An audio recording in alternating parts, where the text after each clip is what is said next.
Good evening, everyone. I'm Shipali Shrivastava. Welcome to ULT Study Abroad 101. A lot has changed over the past 2 years. The pandemic has changed everything economically and psychologically.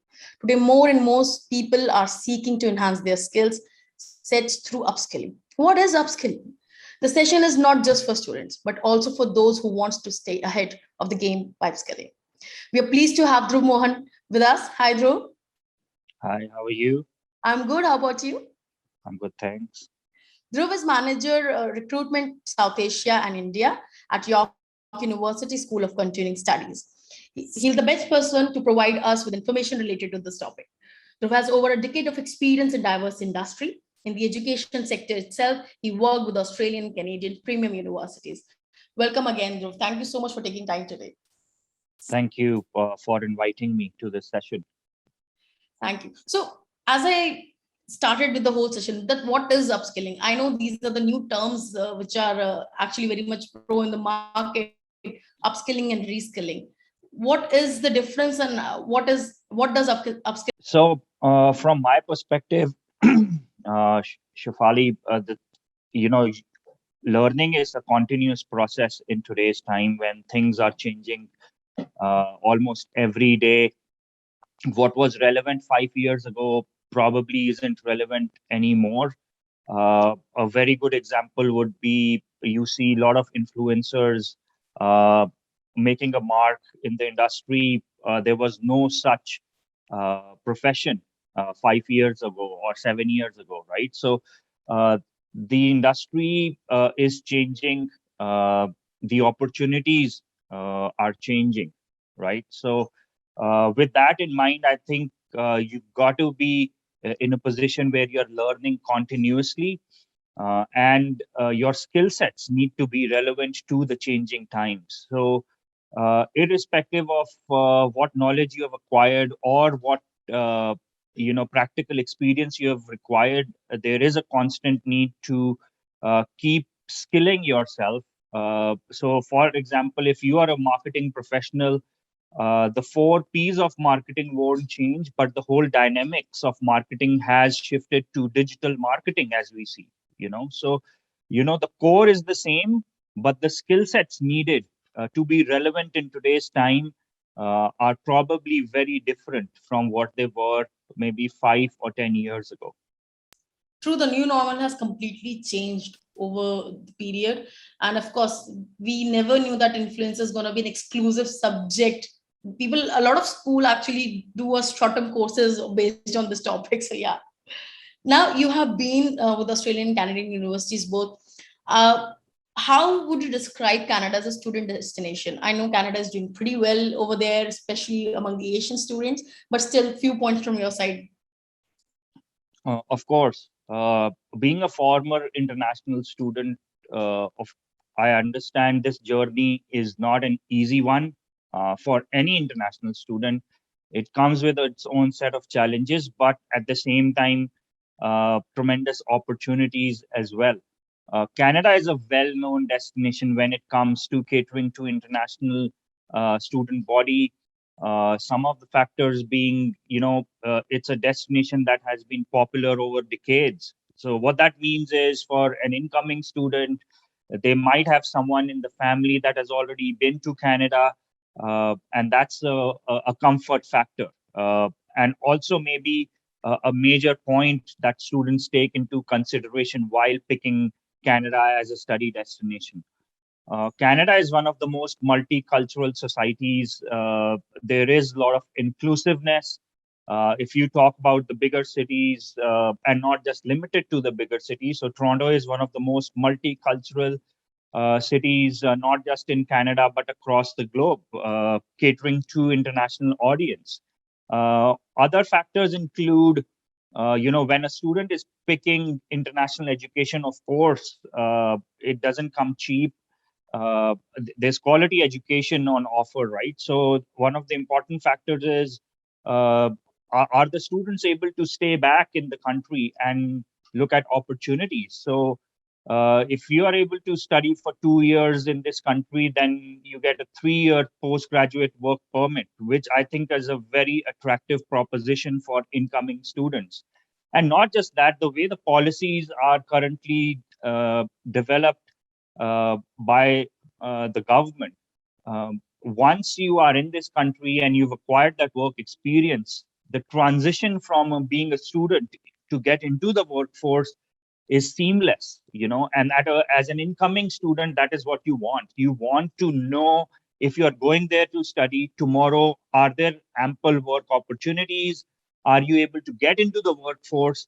And then in the longer run, are you able to stay back in that country and call it home? And I think what Canada does really well is help you throughout that transition with our policies that are very, very student centric. True, Canadian policies are actually creating benchmark in the industry, I must say.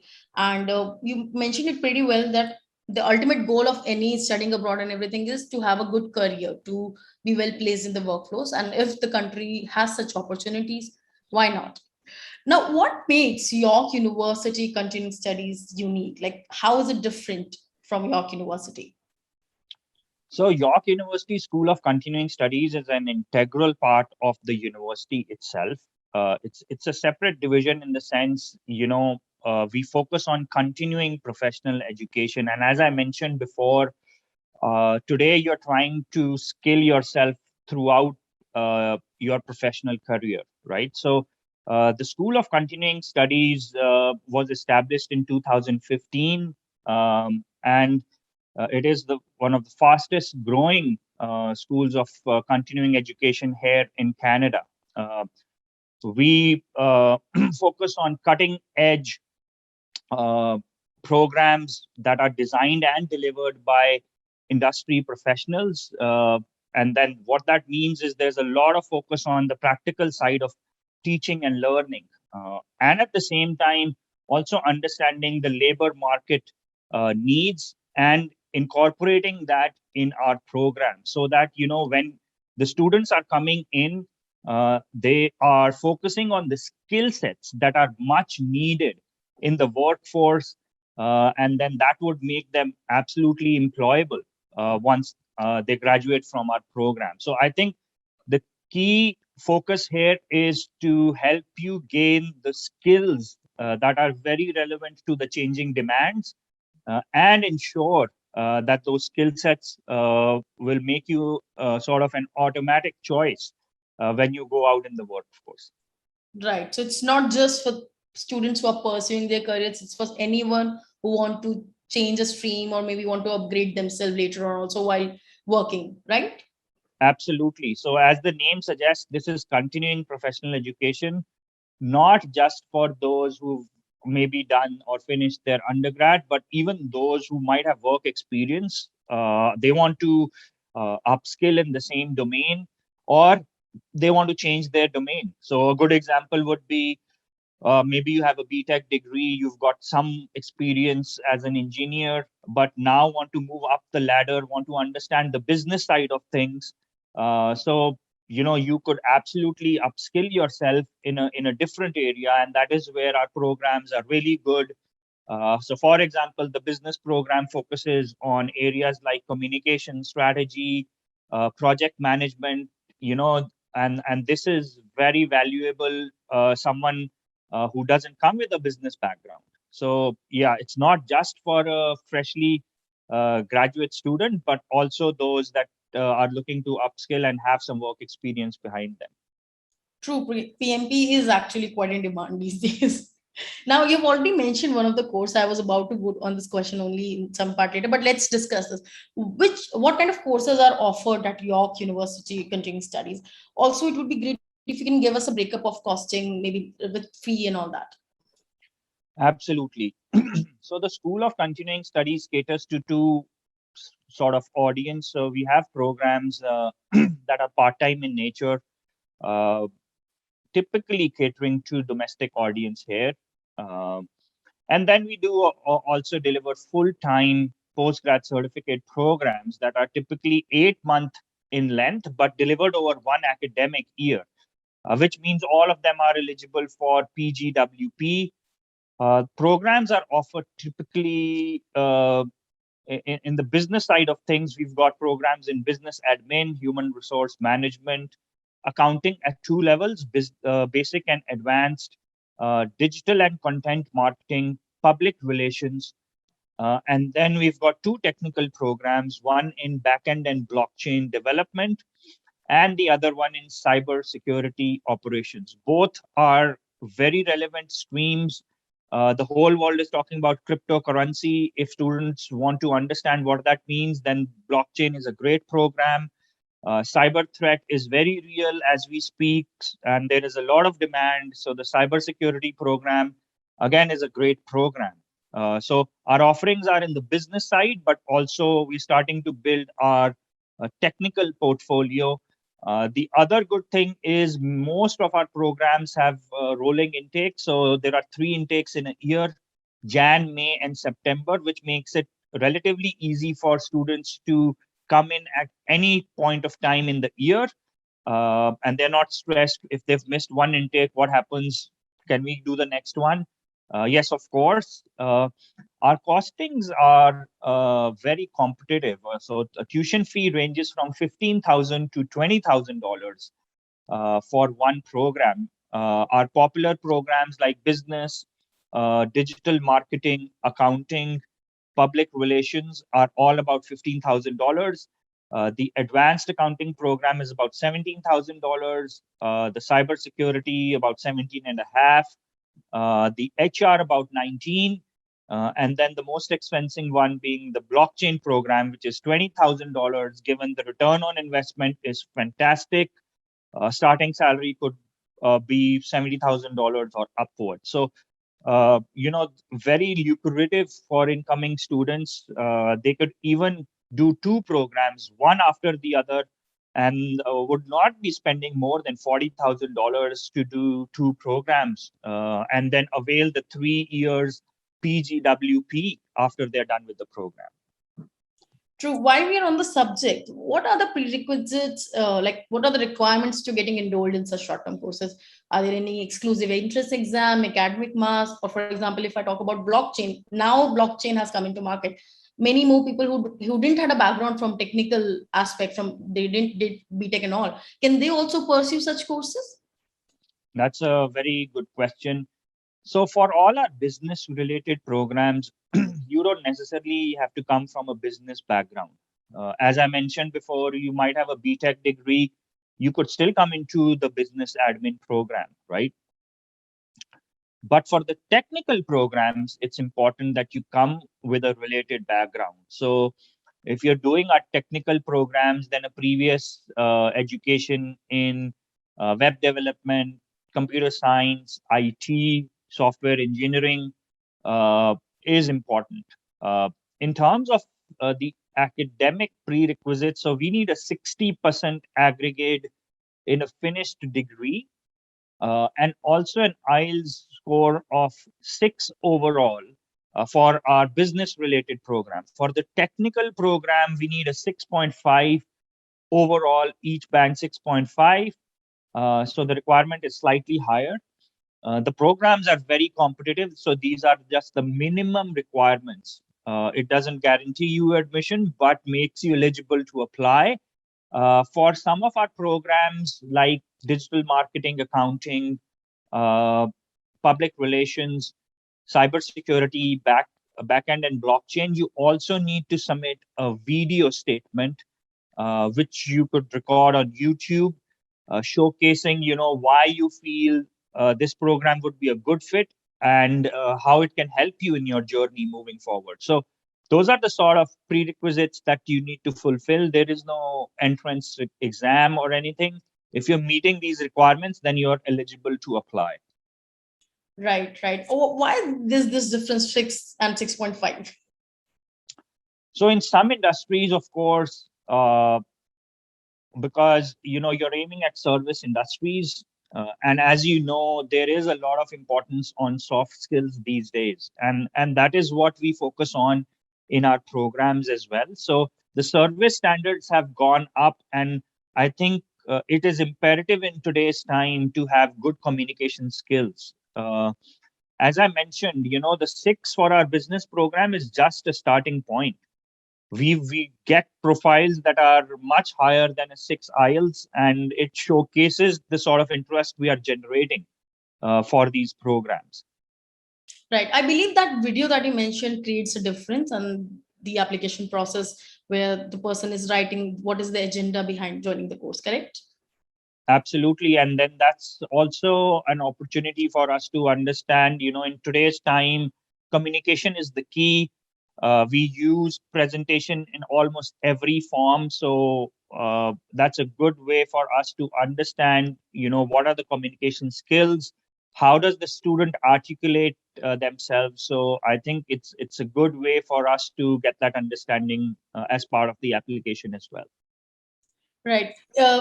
In previous question, you mentioned that digital marketing, blockchain, and HR, these are few courses which are very much popular in the industry. Are there any other courses which you want to highlight with respect to the job prospect? Yeah, so as I mentioned, as most of our courses are designed and delivered by industry professionals, they are very in sync with what the industry demand is, for be it cybersecurity operations, which is our latest program. It takes 21% longer for cybersecurity jobs to fill compared to other IT jobs because there are not enough professionals out there in the cybersecurity space, so absolutely in demand. Similarly, if you're really keen to study accounting, then our two programs are really good because they are also a path to becoming a practicing certified chartered professional accountant or CPA. And what that means is if you do our programs and then you do uh, one of the courses and then gather some work experience and sit for the CPA common final exam, you can end up as a practicing CPA. So it's a legitimate path towards that. So our programs are very well defined in terms of what the industry needs and wants are, and that is where the focus is to help you grow on those skills. True. Now you mentioned that these are the popular programs within the industry. What kind of support is provided over there for students for career placement and all?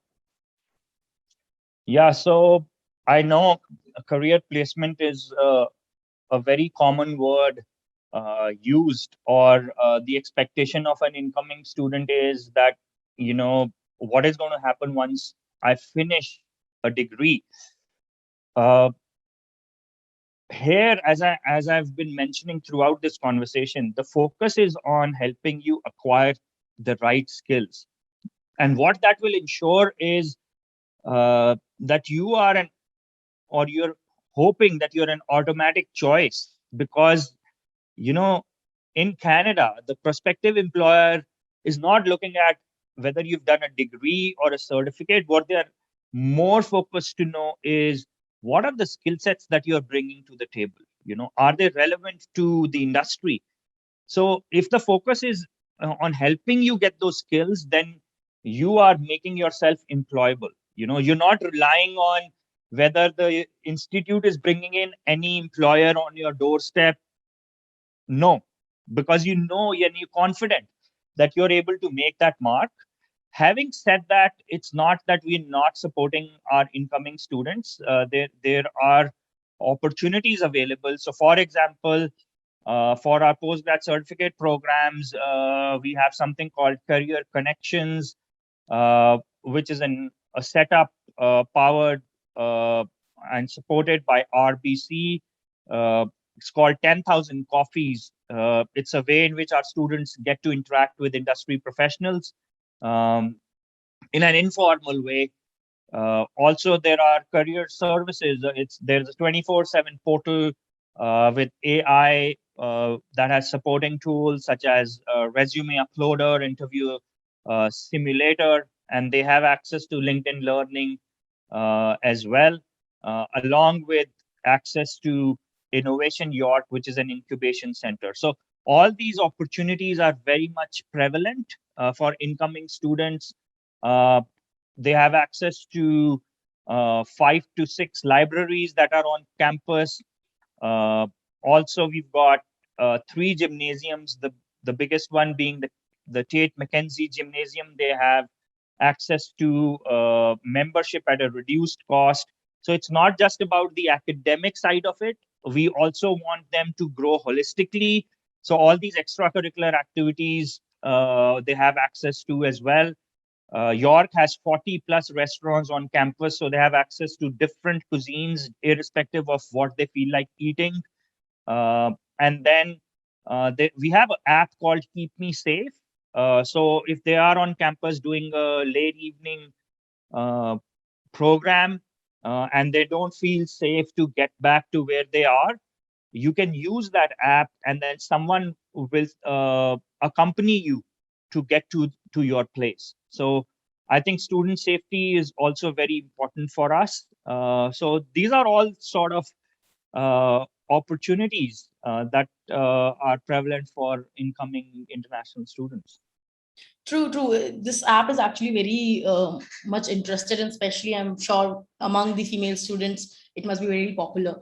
You mentioned in our last conversation as well, and I think it actually makes sense that it doesn't matter that what you have studied. What matters is that how relevant you are to that particular role.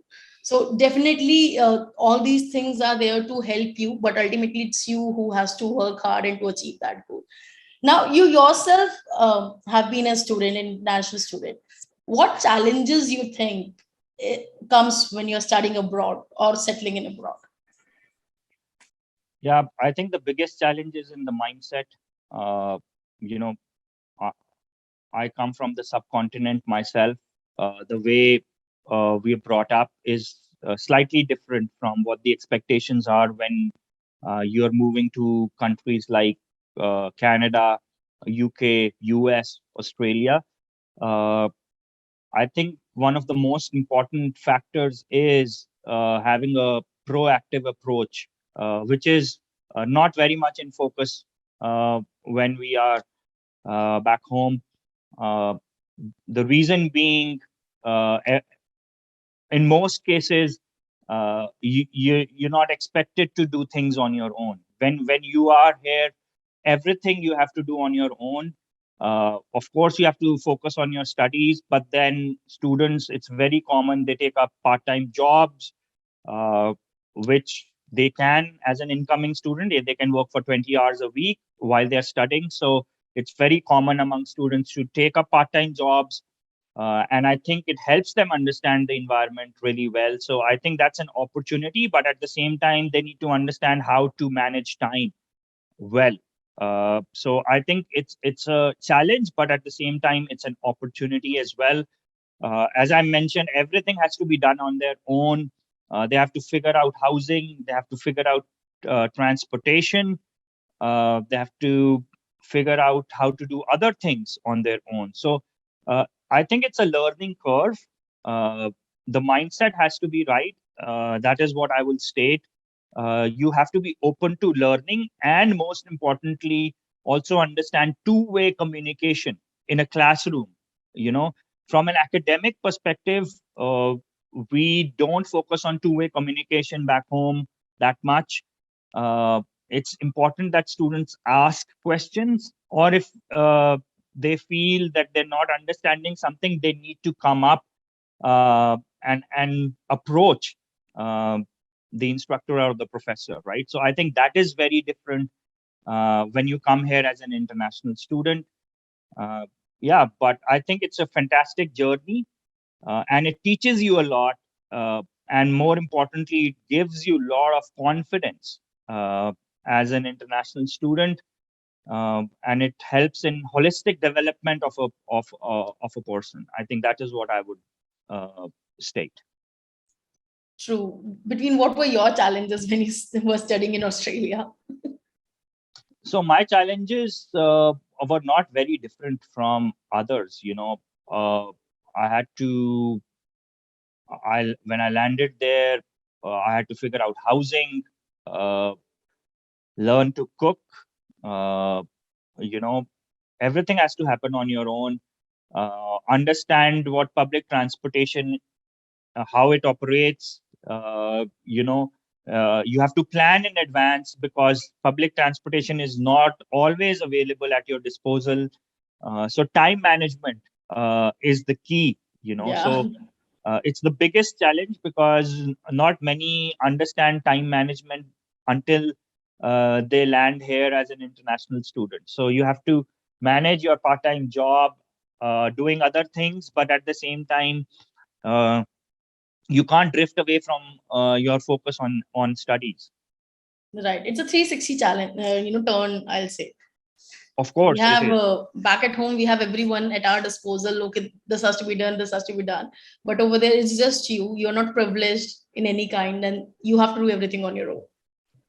Absolutely. And as I said, it's a great opportunity for you to get more confident, be accountable for your own decisions. I think that's the biggest change. Uh, and I think it's very important for students to learn that at an early stage in their life. True, true. We're almost near our session to end. Would you like to share any golden words with our viewers? So, from my perspective, I think uh, how I look at it is international education absolutely a fantastic opportunity. We all know the sort of competition that lies in the subcontinent, and that grows with each passing day because India is now attracting global talent. So the way things have changed earlier, the competition was only coming from within the country. It is now from across the globe. The whole world is looking at India. Uh, it's a great feeling, but at the same time, a great opportunity for students to also look at opportunities in different parts of the world. So I think the world is shrinking. These opportunities are very much prevalent, which was probably not the case when I was growing up. So I think it's a great opportunity and also a great space for students to be in today, where opportunities are pretty much coming to their doorstep. For example, we are doing this session. I would have never had access to something similar like this when I was growing up. So I think this is an opportunity in itself. Uh, my only suggestion is there is a lot there. Be wise. One hat doesn't fit all. Uh, so take that decision wisely because it's going to stick with you for the rest of your life. So that's my only suggestion. True. The word is one tap away now. And on this note, we'll be closing our session today. Thank you so much again, Dhruv, for joining us. We hope that you found this session useful. Looking forward to seeing you guys next Friday at 5 p.m. Stay tuned to our social media channels for more information. Thank you. Thank you, Dhruv, Thank you. again. Thank you. Thank you for having me.